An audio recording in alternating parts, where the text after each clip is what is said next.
अभी आप देख रहे होंगे कि पूरे देश भर में जो अम्बेडकरवादी बौद्ध हैं उन लोगों ने महाबोधि को लेकर के एक पंगा किया हुआ है। क्या तुम्हारा इतिहास है? अगर इतिहास उठा के देखोगे तो अगर बिहार के धरती पर उठाते हो तो यही मोकामा में बाबा चौहड़मल के सामने तुम्हारे खानदानों ने नतमस्तक हुआ। अम्बेडकरवादी बौद्धों, तुम कुछ भी बोलने से पहले इतिहास पढ़ो, इतिहास को जानो। जिस कर्मकांड के खिलाफ बुद्ध का अभियान चला वो उनसे पहले उपस्थित नहीं होता तो किसके खिलाफ अभियान चला रहे थे बौद्ध? कि गिदर का मौत आता है तो शहर की ओर जाता है। अब उनको लग रहा है कि आनंद फानन जितने बोलेंगे उतने उन जाल में फंसते जाएंगे। तथा कथित बौद्ध भिक्षु है, इसको थप्पड़ मार करके बाहर निकालो, और अगर तुम थप्पड़ मारे तो हम तुमको इनाम देंगे। भीमाकोरे गांव में तुम्हारे 28,000 लोगों को हमको 500 लोगों ने गाजर मूरी की तरह काटा था। ये ललकारा मत दो, ये ललकारा दो कि भाईचारा निभा करके तुम भी रहो। बाबा साहब का संविधान सबका देता है, तुमको भी शरण दिया जाएगा, लेकिन अहंकार को मिटाओ भैया। नहीं मिटाओगे ना तो तोप और बंदूक और लाठी की जरूरत नहीं है। जब एक 97 गो लपड़ गिरेगा ना, बिहारी भाषा में थप्पड़ उसको कहते हैं, लपड़ थप्पड़ के तुम नहीं सहोगे, चले जाओगे।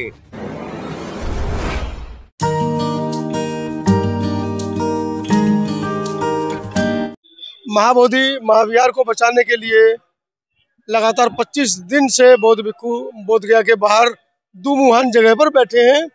आज 25वां दिन है और 8 मार्च है। 25 दिन के अंदर ही इतना त्राहिमाम फैल गया है कि हिंदू संत अपने बयानों से बाज नहीं आ रहे हैं। एक हिंदू संत ने बयान दिया है, हालांकि मैं नाम जानता हूँ, मैं नाम ले भी सकता हूँ, लेकिन मैं लेना नहीं चाहता। अपने मंच पर क्यों किसी को मैं जगह दूं। उनका कहना है कि इन बौद्धों को बता देना, इन अम्बेडकरवादियों को बता देना कि हम पुष्य मित्र शुंग की औलाद हैं। अगर आप बाज नहीं आए तो हम कुछ कर भी सकते हैं। मेरे साथ बनते सुमित पाल जी हैं, माफ कीजिएगा, मेरे साथ बनते सुनीत पाल जी हैं। आंदोलन के प्रवक्ता के रूप में इनको नियुक्त किया गया है। इन्हीं से इस बारे में हम जानने की कोशिश करेंगे।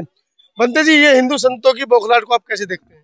पहले तो आपका बहुत बहुत साधुवाद, मंगल कामना पेश करते हुए, देखिए उनका बौखलाना काम है। हाथी हरहा नहीं होता, बहुजन समाज हाथी है। वो तो अनाप शनाप बकेंगे। जब कैसे तो देहात में कहा गया है कि गिदर का मौत आता है तो शहर की ओर जाता है। अब उनको लग रहा है कि आनंद फानन जितने बोलेंगे उतने उन जाल में फंसते जाएंगे। उनका सुबुद्धि तबे है कि वह अपने मौन धारण करे। जो तथागत महामानव गौतम बुद्ध ने कहा कि मौन रहना भी एक बहुत शक्ति प्रदान करता है, लेकिन ये लोग जो आनंद फानन जो बोल रहे हैं ये अपने मुश्किल पालन।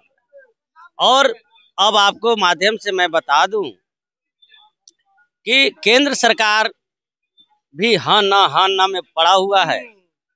वह कैसे तो कि सर्फ छुछुंदर को उगले के निगले में पड़ा हुआ है, इसलिए कि पूरे दुनिया इस बात को देख रही है।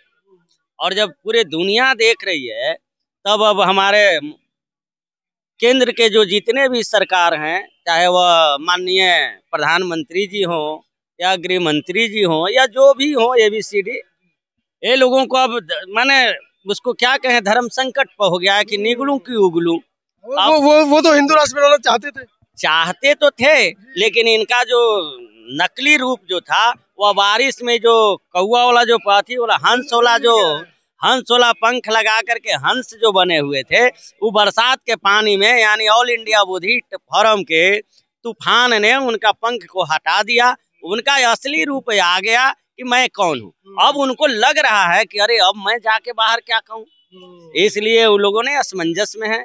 आज अभी बिहार के मखदुमपुर विधानसभा के विधायक हमारे सतीश दास जी कहे कि जब हम ये 1949 एक्ट की बात जब वहाँ विधानसभा में रखा तो उस समय तो सब एमएलए लोग शांति से सुने, लेकिन जब ज्यों ही बाहर निकले तो पक्ष और विपक्ष जितने भी एमएलए थे कहे कि वहाँ 1949 एक्ट है क्या, वहाँ 4 ब्राह्मण और 4 बुद्धिस्ट है? नहीं नहीं है। हाँ नहीं सतीश जी, आप लड़िए, आपके पीछे हम लोग भी साथ हैं। इस सतीश दास का ही मैसेज है कि अंदर तो वो लोग नहीं बोला, कुछ लोग तो वो चटुकार लोग जो हमारे एमएलए सांसद जो हैं वो तो अपने सत्ता के में, लेकिन जहाँ धरोहर की मामला आई तो वहाँ बाहर निकलने के बाद आपस में बर्ताव किया कि ये बात है, हम भी आपके साथ हैं। तो अब आप लोगों को मतलब बदलाव हो रहा है, आप लोगों को माध्यम से इन लोगों को भावना था बना हुआ कि जिस तरह से सुरेश ससाई ने आंदोलन को रखा, उस समय जैसे तैसे कर करके हटा दिया गया, लेकिन उनका यह भ्रम है, यह जो उस समय ऑल इंडिया बुद्धिस्ट फोरम नहीं था, यानी खानदानी जो कहा जाता है 10 कुर्सी से जो बुद्धिस्ट है वह नहीं था। हम लोग तो 1956 14 अक्टूबर 1956 से हैं, जो वंशावली जो था वो जब उतर के आ गया तब इन लोगों को लगा कि अब भागो। जैसे आज की मैं बात बताता हूँ, एक गुप्त आप ही जैसा कोई पत्रकार ने फोटो बना के लेकर के आया कि मंदिर में 4 लोग आपस में बात कर रहे थे कि लगता है कि अब हम लोगों को नहीं यहाँ छोड़ना ही पड़ेगा।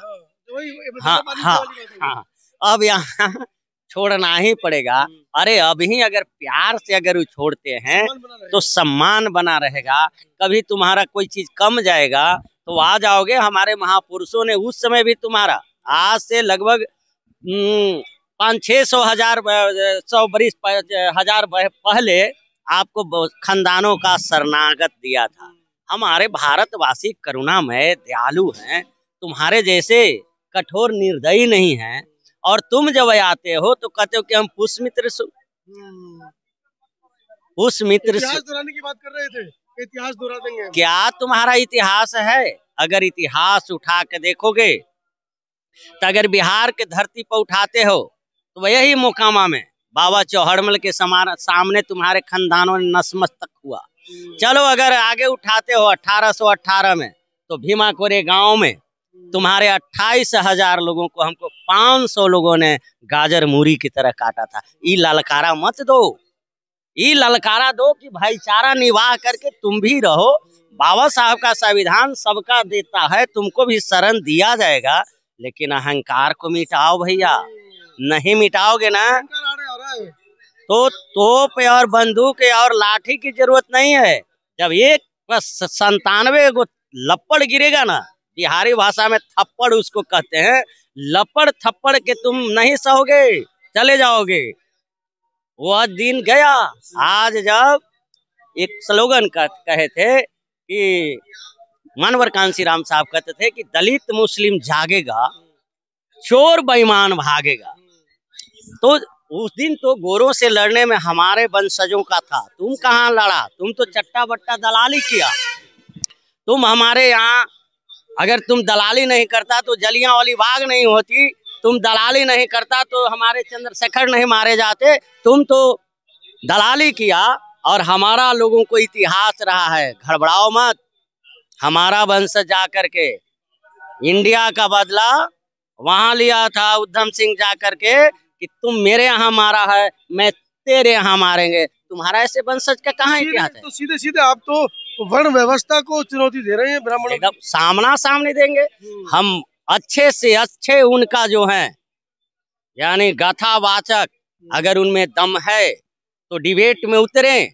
अगर हम तो बहुत बड़े बनते नहीं हैं, लेकिन साधारण बनते भी हैं, लेकिन मैं दावे के साथ कहता हूं कि बाबा साहब का संविधान के माध्यम से अगर वैचारिक आंदोलन में डिबेट करने की उनकी क्षमता है तो जब मन है तब वो डिबेट कर सकते हैं। उनके पास झूठ, छल, परपंच के अलावा कुछ नहीं है। 25 दिन हो गए हैं, अब पूरे देश से यात्राएं निकलनी शुरू हो गई हैं। लोगों ने अपनी अपनी घोषणा पत्र दे दिए हैं कि हम यात्रा निकाल रहे हैं। 12 मई को क्या कराना चाहते हैं? हमारे गया जिला के जिला अधिकारी को इतना ना उनका पेट लम्हर हो गया कि अनाप शनाप बके। उन्होंने कहा कि मेरे पास कोई आवेदन ही नहीं आया है लिखे। अब ऐसा हो जाएगा कि उनके यहाँ आवेदन रखने के लिए एक रूम कोठरी बनाना पड़ेगा। इसलिए कि अब पूरे जगह से, पूरे तहसील से, पंचायत से, जिला से, राज्य से उनके पास इतना आवेदन जाएगा कि उनका, इसलिए कि उन्होंने समझा नहीं, समझा कि जी जो, हाँ हाँ, हल्का में लेना बड़ी महंगा पड़ेगा। इसलिए कि यार आप लोगों के माध्यम से पूरे दुनिया ताक में है। अभी जो आज जो हमारे एमएलए जो विधानसभा में कल बोले हैं, दहाड़े हैं, सब लोगों को बोलती बंद था, किसी ने नहीं। वो तो बोल रहे थे कि हमको भावना से लगा कि नीतीश कुमार भी ताली मारने के लिए तैयार हो गए थे, लेकिन उनके पास जिम्मेवारी है और डर है, डर। एक छोटा, हाँ, एगो छोटा ललन सिंह जो है कहता है, जो कि उनका एक सदस्य है, कहता है कि ज्यादा आकी बकी करेगा तो छतिया मल देंगे। एक लागे फिर लोगों को उतारना पड़ता है कि देखते हैं कि तुम्हारी माई कितना दूध पिया है, अथी करोगे, छतिया मलते हो, तब जाके डाउन होगा। तो ये गलत है। थोड़ा सा हमारे सीएम महोदय टाइट हैं, अपने सम्राट का वंशज थे, सम्राट का रोल में आ जाए, अमर के भी अमर हो जाएंगे, अन्यथा दुनिया थूकेगा, इनका बच्चे लोग थूकेगा कि मौका मिला था लेकिन तुमने समाज को नहीं दिया, इसलिए तुम समाज के गद्दार हो, वफादार न हो। 12 मई के लिए क्या आह्वान कर रहे हैं? बुद्ध पूर्णिमा पर लोग आ रहे हैं। एक बात बताएं, पहले तो है कि 12 मई के पहले अगर हमारे बिहार सरकार तत्काल माने विधानसभा सत्र लगा करके हम लोगों को जो है 1949 एक्ट खारिज कर देते हैं, तब तो सुकून है। नहीं तो लाखों लाख नहीं, करोड़ की बात मैं कर रहा हूँ, लाखों लाख मत कीजिए। और गया से पटना तक खाली नीला और पंचशील झंडा ही नजर आएगा, ये लिख लीजिएगा। आज तमाम लोग जहाँ है वहीं से ऐलान कर रहा है, कब बुला रहे हैं, तो बुलाने का यही एगो टाइम है कि बस बुद्ध पूर्णिमा के दिन सब लोगों को यहाँ इकट्ठा हो। लेकिन उसके पहले हमको विश्वास है, हम आपको एक बार और कहे थे कि 26 नहीं 25 में ही 1949 एक्ट खारिज करना पड़ेगा। शायद यार अगर मान जाते हैं तो हर्ष में आएंगे लोग, खुशी में आएंगे। हाँ, तो बनानी है। तब तो इनका और जैसे कि सम्राट अशोक को दर्जा दे करके कि भाई दूसरा सम्राट अशोक मगध की धरती पर पैदा लिया, जिसका नाम माननीय नीतीश कुमार जी हैं, वो तो फूल से तर हो जाएंगे। अगर न किए तो भारत नहीं पूरे दुनिया के थूक से तर हो जाएंगे।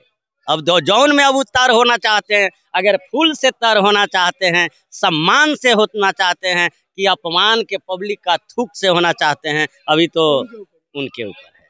चलिए 12 मई की कॉल दे दी गई है, देखना है ऊंट समय के किस करवट की तरफ बैठता है, हर्ष होता है या रोष में सभा होती है। 12 मई 2025 को जो लोग येन केन प्रकरण पहुंच रहे हैं वो तो आ ही रहे हैं, लेकिन जो लोग नहीं आ पा रहे हैं वो बुद्ध पूर्णिमा वाले दिन के लिए टिकट अभी से बुक करा ले, क्योंकि 12 मई के दिन आप पहुंच नहीं पाएंगे, इतनी भीड़ होगी।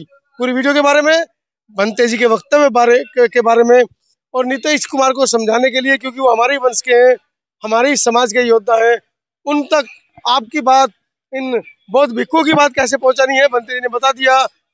गया डीएम के नाम एक ज्ञापन अपने डीएम को सौंपे और इतने ज्ञापन हर संगठन से थे। मैंने कल भी कहा था, महासंघ हो, परिसंघ हो, समता सैनिक दल हो, भारतीय महासभा हो, हमारी कोई भी राजनीतिक पार्टी हो, अपने अपने जिले से ज्ञापन जरूर सौंपे। जैसा कि भंते जी ने कहा कि कमरा छोटा पड़ जाए, दूसरा कमरा लेना पड़ जाए, इतने ज्ञापन आने चाहिए जिससे कि उनकी सोचने की जो प्रक्रिया है उसके अंदर कुछ बदलाव आ पाए। पूरी वीडियो के बारे में क्या राय है कमेंट सेक्शन में जरूर लिखिएगा। धन्यवाद।